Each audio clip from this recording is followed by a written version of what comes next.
Mais uma vez ao monte, ao Sermão do Monte, procurando aquilo que Jesus requer de mim e de você como seus discípulos.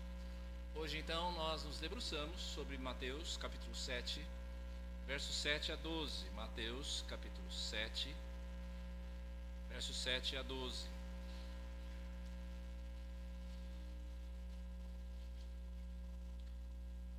Peçam e lhes será dado, busquem e acharão. Batam, e a porta será aberta para vocês, pois todo o que pede recebe, o que busca encontra, e a quem bate a porta será aberta. Ou quem de vocês, se o filho pedir pão, lhe dará uma pedra? Ou se pedir um peixe, lhe dará uma cobra? Ora, se vocês que são maus sabem dar boas coisas aos seus filhos, quanto mais o Pai de vocês que está nos céus dará coisas boas aos que lhe pedirem. Portanto, tudo o que vocês querem que os outros façam a vocês, façam também vocês a eles, porque esta é a lei e os profetas. Leitura no Evangelho de Mateus até aqui. Senhor, agora concede-nos, ó Deus, entendimento, clareza, fidelidade na Tua palavra, a fim de que, ouvindo a ela, Senhor, possamos ouvir não apenas com os ouvidos, mas com o coração. Ouvir para obedecer, ouvir para confiar, ouvir para vivermos de acordo com ela. Nós oramos no nome do Senhor Jesus. Amém. Dois fatos sobre você e sobre mim como discípulos do Senhor Jesus. Primeiro fato, você nasceu indisposto em relação à vontade de Deus. Por mais que se diga que a vontade de Deus é algo bom, perfeito, agradável, como é possível você amar alguma coisa que aparentemente vai contra tudo aquilo que você quer, contra tudo aquilo que você deseja? Segundo fato, quando a graça de Cristo nos alcança, aquilo que antes era para nós repulsivo, detestável, passa a ser alguma coisa desejável. Você passa então a amar a vontade de Deus, porque você sabe que mesmo que ela te contrarie, o propósito de Deus, a vontade de Deus através dela é algo benigno e traz seus frutos agradáveis. Então, no que é que se torna a vida? Paulo, o apóstolo, resume muito bem quando escreve aos Romanos, no capítulo 7, versos 18 a 25. E eu leio esse texto tão conhecido porque eu sei que em mim, isto é, na minha carne, não habita bem nenhum, pois o querer o bem está em mim, mas não o realizar. Porque não faço o bem que eu quero, mas o mal que eu não quero, esse faço. Mas, se eu faço o que eu não quero, já não sou eu quem o faz, e sim o pecado que habita em mim. Assim, encontro esta lei: quando quero fazer o bem, o mal reside em mim. Porque segundo o homem interior, eu tenho prazer na lei de Deus, mas eu vejo nos meus membros outra lei, que guerreando contra a lei da minha mente, me faz prisioneiro da lei do pecado que está nos meus membros. Miserável homem que sou! Quem me livrará do corpo dessa morte? Graças a Deus por Jesus Cristo nosso Senhor. De maneira que eu de mim mesmo com a mente sou escravo da lei de Deus, mas segundo a carne eu sou escravo da lei do pecado. E esse é o drama cotidiano de todo servo de Deus. Você tem o desejo pelo bem, mas você tem a limitação de um coração que ainda se deixa de alguma maneira se influenciar pelo pecado. Há um esforço genuíno para você cumprir tudo aquilo que Jesus vem nos dizendo desde o Sermão do Monte. Mas a frustração, quando você compreende que o alvo do Senhor Jesus, o objetivo final, a régua, é algo elevado demais. É ler alertas contra a hipocrisia, a ansiedade, o julgamento precipitado, como nós já vimos aqui, você dizer a si mesmo: bem, excelente, muito bem, Jesus, meu Senhor, mas eu não posso. Eu não consigo seguir isso aqui perfeitamente, Cristo. Eu faço. Era verdade?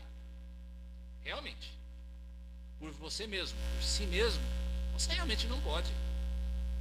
Você jamais vai alcançar aquilo que nós vimos até aqui de maneira perfeita enquanto você estiver nesse mundo. O Sermão do Monte não é sobre você. O Sermão do Monte é sobre Jesus. Aquele que é a nossa justiça, aquele que cumpriu perfeitamente a justiça de Deus no nosso lugar para ser o nosso justificador. Mas aqui, aqui nessa sessão, nesses versículos que nós lemos hoje, de Mateus capítulo 7, versos 7 a 12, eu e você temos um estímulo necessário para lutar e para triunfar contra a nossa incoerência. Guilherme, nós somos seres contraditórios. Eu e você somos seres contraditórios. Como então eu e você podemos cumprir? Como eu e você podemos fazer a vontade de Deus? Nós temos então nesse texto o que nós somos chamados a fazer e como nós podemos fazer aquilo que é requerido de nós. O que eu e você somos chamados a fazer e como é que eu e você podemos cumprir aquilo que é requerido de nós. Primeiro, o que é que nós somos chamados a fazer? Eu vou começar aqui pelo último versículo. Leia de novo aí, Mateus 7, 12. Portanto, tudo o que vocês querem que os outros façam a vocês, façam também vocês a eles, porque esta é a lei e os profetas. Se nós olharmos para essa sessão, aparentemente esse versículo aqui não tem absolutamente nada a ver com o resto. Até o verso 11, Jesus está falando, é claro, você não precisa ser nenhum mestre em homilética, nenhum mestre em exegese para entender do que Jesus está falando. Jesus está falando a respeito de oração. Então, quando chega no verso 12, nós temos a inserção daquilo que se convencionou chamar de a regra de ouro. Tudo aquilo que você quer fazer aos outros, tudo que você quer que os outros façam a você, faça você a eles primeiro. Por que é que esse texto está aqui? A resposta não é tão difícil. Volte lá a Mateus 5, verso 17. Mateus 5, verso 17. Não pensem que vim revogar a lei ou os profetas. Eu não vim para revogar, mas eu vim para cumprir. Jesus está falando então aqui, ao longo desde o capítulo 5, verso 17, Jesus está falando a respeito do cumprimento da lei. Então ele passa a falar de um monte de coisas sobre o significado real dos mandamentos, sobre a nossa relação com a riqueza mundana, etc., até nós chegarmos até este verso 12, Mateus 7, 12. Essa seção que vai de 5,18 até o 7,11 é o que nós chamamos de um inclusio. O inclusio é algo que pode ser definido como um texto de explicação. Um texto de detalhamento de algo que foi dito antes. O que Jesus está nos ensinando ao longo de todo esse texto é responder a uma só pergunta: em que consiste a lei? Do 5,18 até o 7,11, Jesus está mostrando para a gente em que é que consiste a lei. O que é que eu sou chamado a fazer? O que é que eu preciso cumprir? E a resposta a essa pergunta, à luz do Sermão do Monte, é o que eu sou chamado a fazer. Você é chamado a cumprir toda a lei e os profetas. É isso que você foi chamado a fazer. E, em resumo, o que é que a lei e os profetas nos ensinam? A resposta está no que nós chamamos de grande mandamento. Certo dia, Jesus foi abordado por um escriba, e esse escriba faz uma pergunta a Jesus: mestre, qual é o grande mandamento da lei? Qual é o mandamento mais importante de toda a lei? Ao que Jesus respondeu: ame o Senhor seu Deus de todo o seu coração, de toda a sua alma e de todo o seu entendimento. Este é o grande primeiro mandamento. E o segundo semelhante a este é: ame o seu próximo como você ama a si mesmo. Destes dois mandamentos dependem toda a lei e os profetas. Simples. Cumprir a vontade de Deus significa amar a Deus e amar o próximo. Os 4 primeiros mandamentos dos 10 mandamentos se relacionam com o amor a Deus. Os 6 últimos mandamentos se relacionam com o amor ao próximo. Perceba o grifo que a gente faz nessa passagem. O grifo que a gente faz aí. Toda a lei e os profetas dependem do amor. Se não houver amor, você não pode cumprir a vontade de Deus. Agora, algo que você já sabe, ou pelo menos já deveria saber. Se a Bíblia traz para mim e para você um mandamento, se a Bíblia traz para mim e para você, ela diz alguma coisa para mim e para você, faça isso, é porque normalmente você não faz. É porque naturalmente você não faz aquilo que ela nos ordena. Não haveria um mandamento de matar se eu não fosse alguém tentado ao ódio. Não haveria um mandamento de não adulterar se eu fosse alguém que não estivesse sujeito à luxúria. Se Jesus ordena que eu e você façamos o bem ao próximo, se eu fizesse ao próximo o bem que eu gostaria que ele me fizesse, é porque essa não é a minha tendência natural. A minha tendência natural não é fazer o bem ao próximo que eu gostaria que ele me fizesse. Quando se trata de fazer o que é bom, eu, César, tenho alguns bloqueios. Levando em conta o que nós já vimos até aqui, e eu convido você que está nos vendo e que ainda não está chegando aqui talvez pela primeira vez, a seguir a nossa playlist, voltar na nossa playlist, todos os nossos sermões anteriores estão ali. O que pode me bloquear de fazer a vontade de Deus, de fazer o que é bom, pode ser uma preocupação excessiva com a minha autoimagem. Pode ser que eu tenha algum ressentimento ou que eu despreze o outro. É possível que o que me bloqueie de fazer o que é bom sejam as minhas ambições pessoais ou o senso de autoproteção, tudo isso nós já vimos até aqui. Ainda, o que pode me impedir de fazer o bem seja o comodismo ou a falta de empatia com o sofrimento alheio. Eu creio que todas essas coisas que me impedem de fazer o que é bom possa ser resumido no egoísmo autocentrado. Eu antes do outro.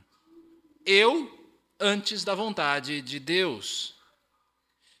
De fato, quando o copo está muito cheio de mim mesmo, resta um pouquíssimo espaço para alguma coisa a mais. Seja de Deus, seja o próximo. Se eu estou preocupado demais comigo mesmo, é claro, eu vou ter muita dificuldade de me preocupar com a vontade de Deus ou de fazer o bem do próximo. Não se pode mudar um coração egoísta. Você não pode mudar o seu coração egoísta. Da mesma maneira como, pelo menos de modo natural, você não pode mudar a cor da sua pele. É alguma coisa, esse coração egoísta é alguma coisa inata a nós, esse senso de você se colocar à frente e acima do outro. Faz parte do estado de morte que Adão nos legou na sua tentativa frustrada de ser igual a Deus. Mas se você está em Cristo, se você já nasceu de novo, você já passou da morte para a vida, e você já tem em você aquilo que rompe com essa barreira do egoísmo autocentrado. O seu coração já conheceu o bisturi da graça. O seu coração já foi mudado de um coração de pedra por um coração de carne. Por meio de Jesus, você fez uma descoberta sensacional. Deus é um Pai que ama. Deus é um Pai que ama. E porque Deus é um Pai que ama, Ele não se acomodou em ficar sentado no seu trono vendo a nossa desgraça, mas Ele veio na nossa direção em Cristo Jesus. Ele, Jesus, se fez carne, Ele provou com empatia todas as nossas tentações. Jesus é um homem de dores. Ele sabe o que é sofrer. E ele sofreu não por causa dos seus próprios pecados, mas ele sofreu por causa dos nossos. Jesus é Senhor de tudo e de todos, mas ele afirma que ele não veio para ser servido, mas ele veio para servir e dar a sua vida em resgate por muitos. Jesus nos ensinou através do seu exemplo que o maior no reino é aquele que serve. O que um discípulo de Jesus é chamado a fazer? O que é que você é chamado a fazer se você é um genuíno discípulo de Cristo? Faça o bem que você espera que seja feito a você. Faça o bem que você espera que seja feito a você. Nos tempos de Jesus, rabinos preeminentes como Hilel já haviam expressado a forma negativa dessa regra de ouro. Não faça com os outros o que você não quer que os outros façam com você. Você conhece algo assim? Você vive ouvindo coisas assim. Isso já era conhecido antes de Jesus trazer a sua regra de ouro. Mas o que ele faz é nos chamar a dar um passo adiante. Não apenas não fazer o mal, mas fazer o bem que você espera. Esse é o passo da benignidade. É o passo da graça que transborda em direção ao outro. Eu vou escolher ser benigno ao outro sem esperar que ele tome a iniciativa. Eu vou ser benigno ao outro sem esperar que ele faça ou possa fazer alguma coisa em troca pela minha benignidade. Eu vou fazer alguma coisa de bom pelo outro não porque ele mereça. Graça. Eu não vou fazer o bem porque eu espero reconhecimento. Eu não vou fazer o bem porque eu espero que o outro devolva de alguma forma. Eu vou fazer o bem não porque eu precise de aceitação, mas porque eu sei que Deus já me aceitou. Em resumo, eu vou replicar na vida do outro o que eu recebi e o que eu aprendi de Jesus. Kevin Spacey, Ellen Hunt protagonizaram há alguns anos um filme comovente, uma história real linda, de um garoto que se propõe em um trabalho escolar uma estratégia. Passe adiante. Passe adiante. O plano é simples. Se você recebe um ato de benignidade, replique para mais 3 pessoas. Eu acho que você já assistiu esse filme. Maravilhoso. O filme, caso você não assistiu e queira assistir, chama-se A Corrente do Bem. A Corrente do Bem. Há muitos paralelos entre a história do garoto e a história de Jesus. Eu não vou contar aqui para que você possa aproveitar a experiência do filme, se você não assistiu, mas a temática é belíssima por lembrar que a graça de Deus, ou a graça, no seu sentido mais genérico, é alguma coisa que redime, que recupera, que traz para o meio aquele que está à margem. Que tal se eu e você, que fomos alcançados pela graça de Cristo, eu e você, nos comprometermos? Isso é um desafio de verdade. Que tal se eu e você, que fomos alcançados pela graça de Cristo, nos comprometermos a partir de hoje a apenas um ato de benignidade por dia? Apenas um. Um ato desinteressado, movido por compaixão e graça, tal como Jesus fez conosco. Nós somos aqui o quê? Cerca de 15 pessoas hoje. 15 atos de benignidade. 450 atos num mês. 5.400 atos de benignidade em um ano. Isto apenas nós que estamos aqui hoje, nós que estamos aqui agora. Quantos nós temos aí? Talvez no YouTube. 4 pessoas nos seguindo. 4 pessoas aí, 4 atos de benignidade por dia. 120 atos de benignidade por mês. 12 vezes 12, me ajudem, os matemáticos. 144, é isso? Isso, 144 atos de benignidade, desses 4 que estão aí também online com a gente. Que tal 5.400 atos de benignidade por ano, apenas conosco que estamos aqui hoje, um ato de benignidade hoje ainda? Quem sabe um ato de benignidade até o final desse culto, ou após o final desse culto, ainda dá tempo de você fazer um ato de benignidade hoje? Mas nós sabemos, romper com velhos hábitos é algo difícil, não é mesmo? É difícil a gente romper com velhos hábitos egoístas do nosso coração, hábitos de um egoísmo autocentrado, mesmo quando você tem um coração transformado pela graça. Às vezes é difícil. Por isso eu e você, para nós vencermos a incoerência dos nossos corações, eu e você precisamos da capacitação do alto. Como, então, fazer o que é requerido de nós? Como eu e você podemos fazer o que é requerido de nós? Agora volte ao início, a partir do verso 7 aqui. Do verso 7 até o verso 11. Como nós já dissemos, o tema desses versículos é óbvio, é a oração. Jesus está nos estimulando a uma vida de oração, a uma vida de súplica. De modo breve, Jesus diz que eu e você devemos orar, que as nossas orações sempre vão encontrar uma resposta da parte de Deus. Jesus ilustra o exemplo, o conceito da resposta de Deus com 2 exemplos de que mesmo um pai humano, mesmo eu e você que somos pais humanos, falhos do jeito que nós somos, não vai dar ao seu filho alguma coisa que seja ruim ou prejudicial. Se é assim conosco, que somos imperfeitos, quanto mais com o nosso Pai Celeste, que é perfeito, sábio, bom, todo-poderoso.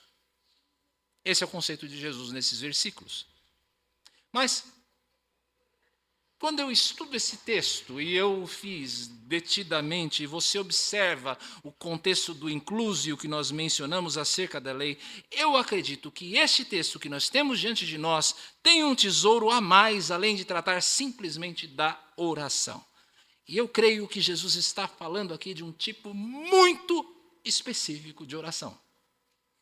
É verdade que todas as vezes que nós pedimos alguma coisa a Deus, Ele responde? É verdade isso? É claro que sim. Porém, nem sempre a resposta é aquela que nós esperamos. Algumas vezes a resposta será não. A resposta de Deus será não. Ou a resposta de Deus será não desta maneira que você está pedindo. Nós não sabemos como orar. Às vezes aquilo que nós pedimos é alguma coisa que vai nos trazer males. Deus não seria um pai amoroso se Ele atendesse com um sim, uma oração que fosse nos trazer algum mal. Outras vezes o problema não é o que nós pedimos, mas o tempo que nós pedimos. Então a resposta de Deus para essa oração é um ainda não, espere. Há coisas que nós pedimos para as quais nós ainda não estamos prontos. No devido tempo, Deus vai dar o seu sim, mas às vezes é preciso aguardar. Mas a impressão que a passagem me passa não é de uma resposta que você vai esperar. A impressão que a passagem nos passa é de uma resposta imediata, pronta. É algo que você pede e que você tem sempre o sim de Deus. Nós estamos falando aqui de algo muito oportuno e presente. É um cheque em branco da parte dele. É um cheque que Deus nos dá que está sempre pronto a ser sacado quando nós precisarmos. Será que existe alguma oração que tem sempre o sim imediato de Deus? Existe um princípio de interpretação da Bíblia que foi muito defendido pela Reforma Protestante. Esse princípio é o princípio da analogia da fé. De modo muito simplificado, é o princípio de que não existe um intérprete melhor da Bíblia do que a própria Bíblia. Se existe uma passagem difícil, se existe uma passagem que não está muito clara, eu preciso procurar, em primeiro lugar, antes de procurar qualquer outro recurso, eu tenho que procurar uma outra passagem que a explique. No nosso caso, isso não é muito difícil. Porque o nosso texto, o nosso verso 11, se encontra também em outro evangelho, no evangelho de Lucas, capítulo 11, verso 13, transcrito aí na tela. Ora, se vocês que são maus sabem dar coisas boas, olha aí a semelhança, não é? Ora, se vocês que são maus sabem dar coisas boas aos seus filhos, quanto mais o Pai Celeste dará o Espírito Santo aos que lhe pedirem. Você conhece o jogo dos 7 erros? Conhece, Otávio? Conhece? Conhece, Tiaguinho? O jogo dos 7 erros, aquele jogo em que você vê duas figuras que são praticamente iguais, mas cujas diferenças estão apenas nos detalhes. O que é que está diferente aqui em Lucas em relação ao nosso texto? Prestem bem atenção, crianças. O que é que está diferente aí? Lucas 11, verso 13, novamente. Ora, se vocês que são maus sabem dar coisas boas aos seus filhos, quanto mais o Pai Celeste dará o Espírito Santo aos que lhe pedirem. Conseguiu pegar o erro aí? Conseguiu pegar a diferença? Conseguiu? O que é que são as coisas boas que o Pai dará a quem lhe pedir no nosso texto? O que são as coisas boas? Aqui está a resposta. O Espírito Santo. O Espírito Santo. Porém, é preciso atenção. Para quem é que o Espírito Santo será dado? Volte ao nosso texto. O Espírito será dado aos filhos. Jesus compara o Espírito Santo, na sua conversa a Nicodemos, a um vento que sopra onde ele quer. Isso quer dizer que o Espírito Santo não pode ser dado pela vontade do ser humano. Há uma história que mostra isso de maneira especial em Atos, quando um homem chamado Simão Mago tenta comprar a dádiva do Espírito. Deus concede o Espírito não a quem quer, mas a quem Ele quer. E os filhos já não têm o Espírito? Aqueles que são filhos de Deus não têm o Espírito? Claro. Não é possível você vir à fé sem o Espírito de Deus. João nos afirma que qualquer pessoa que afirma que Jesus é o Cristo vindo em carne tem o Espírito. O sinal da habitação do Espírito Santo em você não é o dom de línguas. O sinal da habitação da presença do Espírito Santo em você não é qualquer dom sobrenatural. O sinal do Espírito Santo, que o Espírito Santo vive em você, é a fé salvadora. Esse é o sinal de que você já recebeu o Espírito. Então, o que significa pedir o Espírito Santo? Se ele não é dado por vontade humana? Se você já o tem, do que Jesus está falando aqui? O que significa pedir o Espírito? Ele significa o desejo mais puro, o desejo mais santo que eu e você, como crentes, podemos ter. Como eu disse, o Espírito não me é dado porque eu pedi. Eu não posso nem mesmo pedir mais do Espírito, porque o Espírito Santo, a palavra nos diz, não é dado por medida. Deus não te dá um pouquinho do Espírito hoje, um pouquinho do Espírito amanhã, um pouquinho do Espírito... Não, Ele te dá a sua própria pessoa no Espírito de Deus. Mas há uma coisa que eu posso pedir. Veja lá o que Paulo diz em Efésios, no capítulo 5, verso 18 de Efésios. Está transcrito aí na tela, mas você pode acompanhar na sua Bíblia. E não se embriaguem com vinho, pois isso leva à devassidão, mas deixe-se encher do Espírito. Essa passagem quer dizer, em resumo, o seguinte: da mesma maneira que o vinho me domina, e o vinho me leva a praticar toda sorte de bobagens que desagradam a Deus, eu devo me deixar encher. Vejam a ênfase passiva aqui. Deixem-se encher pelo Espírito. Porque se o Espírito me dominar, eu vou produzir não bobagem, mas eu vou produzir toda sorte de frutos que agradam a Deus. E como é que eu me encho do Espírito? Como é que eu vou me encher do Espírito? Para que eu possa cumprir a vontade de Deus e aprender a amar e exercitar cada vez mais o amor, que é o cumprimento da lei. Eu me encho do Espírito não resistindo a Ele. Não resistindo a Ele. Mais uma vez, é o apóstolo Paulo quem nos ajuda na primeira carta aos Tessalonicenses, capítulo 5, verso 19, quando ele nos ordena: não apaguem o Espírito. Um crente, alguém que já tem o Espírito de Deus, preste bem atenção nisso, porque muitos de nós, às vezes, se deixam enganar e se deixam ludibriar pelas artimanhas de Satanás, que nos acusa a esse respeito. Um crente não pode perder o Espírito de Deus. O Espírito é uma dádiva, é um presente irrevogável. Mas eu e você, crentes, podemos apagar o Espírito. Como? Resistindo a Ele. Resistindo à sua ação. Quando o Espírito nos mostra as nossas faltas e nós não nos corrigimos, nós estamos resistindo a Ele. Quando o Espírito chama a nossa atenção para nós fazermos alguma coisa, como, por exemplo, orar, meditar na Escritura, e você não faz, você está resistindo a Ele. Isso tem consequências. Quando você apaga o Espírito, a consciência fica cauterizada. E a consciência já não tem tanto discernimento para você separar o certo do errado. Quando você apaga o Espírito, o amor também se apaga. O amor se esfria. Você deixa de amar a Deus e ao próximo tanto quanto você poderia.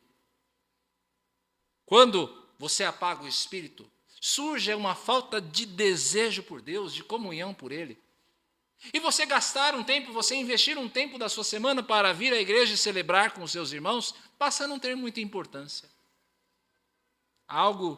Esse apagar do Espírito é algo que eu costumo comparar nas minhas conversas particulares com o entulho. O entulho que não permite que nós vejamos a beleza do edifício que Deus, através do seu Espírito, está construindo em nós. Por isso é que Jesus nos instrui aqui. Peçam ao Pai pelo Espírito. Busquem em oração ser cheios dele. Espere que o Espírito domine você. Espere que o Espírito preencha você, até que não exista mais lugar para o egoísmo que antes nos dominava. O poder expulsório do Espírito Santo de Deus, que lança fora o nosso egoísmo autocentrado. Nós lemos na liturgia Atos 4, é uma das minhas passagens preferidas sobre a igreja. Quando os crentes ameaçados pelos judeus oram por ousadia, oram por fidelidade no Espírito. Qual é a resposta de Deus? O prédio treme. O prédio treme. Quem dera o Espírito fizesse essas paredes da Antioquia tremerem. Quem dera o Espírito Santo de Deus fizesse a minha vida tremer. Quem dera o Espírito Santo de Deus fizesse a sua vida tremer. Quem é que vai orar comigo? Quem é que vai orar comigo pelo Espírito? Quem é que vai orar pelo Espírito? Mais, Senhor, mais o teu Espírito, que ele me domine, que ele me preencha, que ele me encha, até que não haja mais espaço para nada de mim mesmo. Mas a outra oração que Deus sempre responde positivamente. Tiago, o apóstolo Tiago, capítulo 1, verso 5 diz: se, porém, algum de vocês necessita de sabedoria, peça a Deus, que a todos dá com generosidade e sem reprovações, e olha aí, ela lhe será concedida. Outra oração que Deus responde, sempre. Quem aqui necessita de sabedoria? Quem aqui necessita de sabedoria, de direção de Deus sobre como viver, como cumprir a sua vontade? Levante a mão. Levante a mão. E se você necessita de muita sabedoria, levante as duas. Se você necessita de muita sabedoria, levante as suas duas mãos. Se você está em casa, digite aí no nosso chat do YouTube: eu necessito de sabedoria. Eu, escreve aí, eu. Todos nós precisamos de sabedoria, porque se deixar enredar pelas sutilezas do diabo é alguma coisa muito fácil. Então ouça a promessa de Jesus: peça, bata, busque, procure, e o Pai, que sabe melhor do que qualquer um de nós dar coisas boas aos seus filhos, vai atender você liberalmente. Em resumo, como é que eu posso cumprir aquilo que me cabe fazer? Cumprir a lei do Senhor. Como eu posso cumprir a lei do Senhor? Dependendo de Deus. Um discípulo não caminha pela sua força. Um discípulo não caminha por sabedoria humana. Ou então a glória da sua vitória seria tua, mas a glória da tua vitória é glória do Senhor. Ou um discípulo não caminha na sua força, não caminha na sua sabedoria, não caminha na sua capacidade, não caminha na sua força de vontade, mas caminha na força, na direção do Espírito Santo de Deus, que nos dá sabedoria para nós realizarmos aquilo que a carne não pode. Apesar de toda a incoerência, apesar de toda a nossa incoerência, nós somos muito amados pelo Pai. Você é alguém muito amado pelo teu Pai, apesar de toda a tua incoerência. E Ele, o nosso Pai, espera pacientemente, enquanto nós crescemos a cada dia à semelhança de Cristo. Essa é a obra dele, certamente, esse crescimento. Coisas espirituais, como nós lemos na liturgia, se discernem com o Espírito. E o Espírito somente Deus pode dar ou renovar. Somente Deus pode dar o Espírito a você ou renovar o Espírito em você. Mas cabe a nós buscarmos por mais dele em oração. Precisa buscar mais do Espírito em oração. A tomarmos uma decisão firme de abrir mão da sabedoria humana, do seu bom senso, em prol de alguma coisa maior. Acredite, os frutos de vida virão se você o fizer. Vamos orar por eles.